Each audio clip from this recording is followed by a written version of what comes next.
All right, continuing with our legislative coverage, before opening ceremonies took place on the Assembly and Senate floors today, members of the Nevada Latino Legislative Caucus came together to announce some of their main priorities during the 83rd legislative session. Jake Reno joins us now live from the Nevada State Legislature after hearing from them. Jake, what do they hope to accomplish during this session?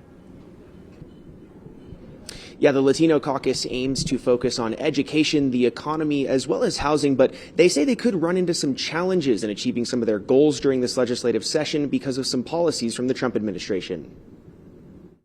One of the largest challenges that we have right now is, of course, with the federal administration. The Trump administration has rolled out policies that are going to impact our community negatively, and there may be repercussions in terms of our state's funding and how we support or provide support services for our community.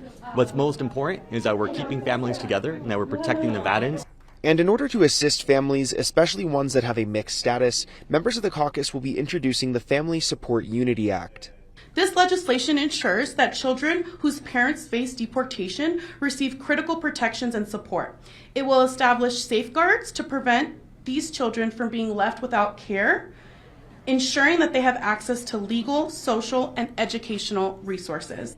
Along with this, the Latino Caucus wants to introduce policies to assist students at all levels and help Latino students who are learning English. They also want to introduce a number of economic policies that they say will help everyday workers. This includes providing resources and incentives to Latino entrepreneurs, such as grants, credits, and access to capital so that they can continue to grow their businesses and contribute to the local economy.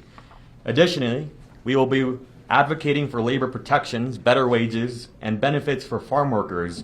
The Latino Caucus also says housing has been a big issue, so they want to strengthen tenant protection, assist Latino families that are first-time homebuyers with down payment assistance, as well as work to make rent affordable for working families. And they hope to achieve these goals through bipartisanship during this session. Together, we work with Republicans to help make sure that our policies were better reflected, and ultimately they understand the same way that we do that Latino voices are impactful, right? I mentioned earlier today that we are the engine of what keeps the state going, and that's why it's important for our families to be protected as we're going through the legislative session.